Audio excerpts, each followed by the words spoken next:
我告訴你，很多人都被誤導了。中國火箭能回收，根本不代表中国追上了美国。短短40天，中国航天接连打出2張王牌。7月，长征10号乙順利完成海上网系接建。8月19日，朱雀3號又實現了1級火箭陸地精準着陸。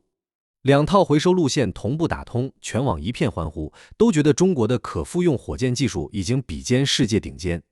但內行都清楚，這只是入門級的突破。中美可復用火箭的真實差距，從來不在能不能落，而在能不能反復飛、低成本飛、規模化飛。反觀美國，獵鷹9號早已實現火箭反復復用、高頻發射，星艦更是瞄準了全件回收的下一代航天體系。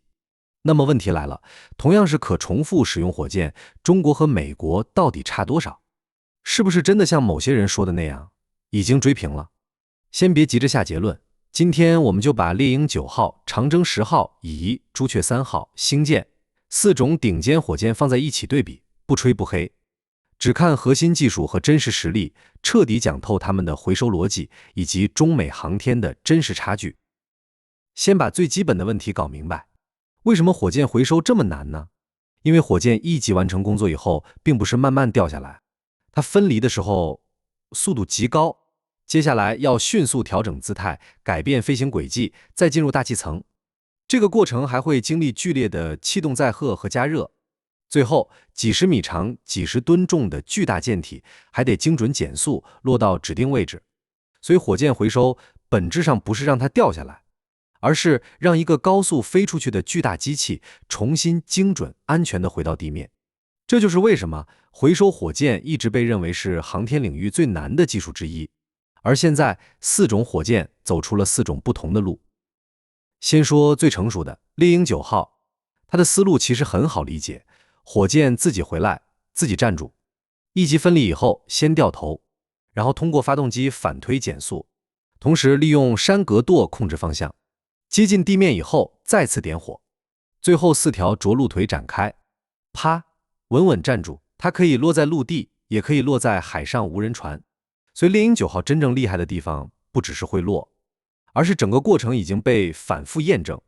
最關鍵的是，這枚火箭回來以後還能再飛，這才是獵鷹9號真正的優勢。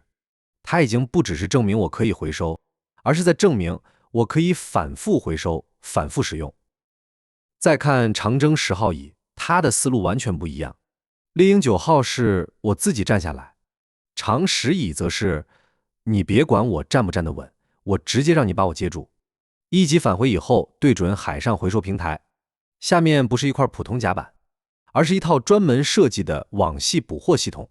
火箭進入指定區域以後，通過掛鈎等結構進入網系，最終被整個回收系統接住固定。所以它最大的特點就是捕獲，而不是傳統意義上的着陸。這套路線非常有意思，因為它把一部分回收难題從火箭本體轉移到了地面設施。火箭不一定非要像獵鷹9號那樣，最後幾米精準站穩，只要能進入一個很小的捕獲窗口，剩下的事情交給回收系統完成。這是一種完全不同的工程思路。接下來是朱雀3號，它跟長10乙不一樣，它走的是更接近獵鷹9號的路線，動力垂直着陸，1級分離以後掉頭，再入減速，最後發動機反推，着陸腿展開，直接落回陸地。所以從技術路線來看，獵鷹9號和朱雀3號可以放在同一大類裡，它們都是讓火箭自己飛回來，然後自己落地。而長10乙則屬於另一種思路，讓火箭回來，再由外部系統捕獲。2026年8月19日，朱雀3號遙2完成入軌，並成功實現1級陸地着陸回收。這件事的意義很大，因為它說明中國商業航天已經真正跨過了一個關鍵門檻。入軌級火箭1級動力回收，不再只是實驗室裡的技術驗證，已經可以在真實軌道任務裡完成。最後一個是最特別的星艦，因為星艦從一開始想的就不是簡單的回收1級，它要的是整件復用，1級 Super Heavy 回來，2級 Starship 也回來，而且1級返回以後，甚至不準備讓它自己站在地上，直接飛回發射場。然後發射塔上的機械臂，也就是大家常說的筷子，直接把它夾住。所以你會發現4種火箭其實一句話就能講明白：獵鷹9號自己戰，長征10號乙海上接，朱雀3號自己落，星艦塔上抓。到這裡，4種技術路線其實已經很清楚了。但真正重要的問題現在才開始，中國和美國差距到底在哪裡？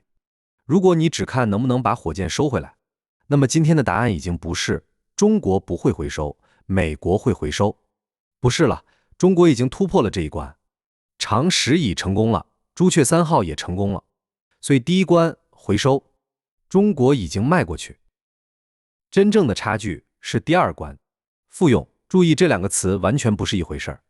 回收成功只說明火箭能回來，復用成功則意味着火箭回來以後要檢查、要檢測、要維護，甚至要更換部分部件，然後重新裝配、重新測試、重新發射，最後再回來。這個循環如果跑不起來，所謂可重複使用就只完成了一半。而獵鷹9號真正領先的地方就在這裡。SpaceX 已經把這種循環做成了日常運營的一部分。一枚1級不是完成一次任務以後退休，而是飛一次回來，整備再飛再回來，繼續飛，甚至同一枚助推器已經執行10幾次任務。這時候你就會發現，中國和美國現在真正的差距並不是會不會回收，而是回來以後能不能繼續高頻率的飛。還有第3層差距，也是更大的差距，規模化。因為火箭回收真正的終極目標從來不是炫技，不是為了讓大家看看，老鐵，你看我把火箭接回來了。真正的目標只有一個，降成本。過去一枚火箭發射一次，基本就意味着一個幾乎一次性的巨大消耗。如果一枚火箭可以重複使用10次、20次，甚至幾十次，那麼制造成本就有機會被多次任務攤薄，發射頻率也可以提高，星座部署可以更快，單位发射成本也有機會進一步下降。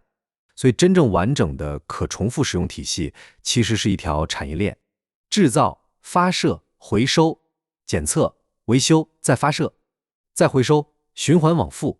這時候真正比的就已經不再是一枚火箭，而是整個航天運輸體系。這也是美國目前最明顯的優勢。SpaceX 已經不是簡單的掌握回收技術，而是在嘗試把回收變成一種穩定、高頻、可商業化運營的能力。那中國現在在哪裡？我認為可以非常清楚地分成3步。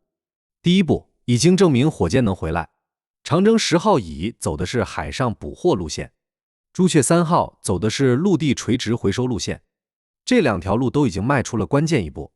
第二步，還要證明回來以後真的能再次飛，這才是接下來的硬仗。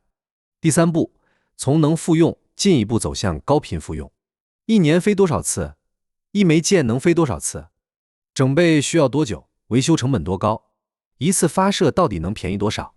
這些問題才決定可重複使用火箭最終是不是一場真正的航天革命。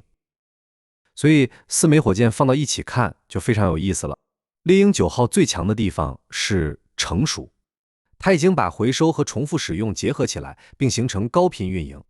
長征10號乙最有特點的地方是海上網繫捕獲，這條路線和傳統着陸方式不同，也展現出中國在大型運載火箭回收上的獨立探索。朱雀3號最值得關注的是，中國商業航天終於把入軌級1級陸地回收跑通了，接下來就看它能不能從成功回來走向重複回來。而星艦最瘋狂，它根本不滿足於1級復用，它想把整個運輸系統都回收。這也是為什麼星艦現在雖然還在持續試驗，但它代表的技術目標已經是下一代方向。所以如果你一定要問我中美差距到底有多大，答案其實很簡单，如果比誰會回收，差距正在迅速縮小；如果比誰已經實現成熟復用，美國明顯領先；如果再比誰已經形成高頻、規模化、低成本的可重複使用發射體系，那差距可就大了。而這才是真正值得我們警醒的地方，因为真正的競爭從來不是火箭落地的那一刻，而是它落地以後多久能夠再次起飛。中國現在已經邁過了回收這道門，下一站是復用，再下一站是高頻復用。把差距看清楚，不是為了妄自菲薄，恰恰是因為看清楚了差距，才知道下一步應該追什麼。這裡是宇宙之思，宇宙很大，人類很小，但是探索星辰大海，我們從未停步。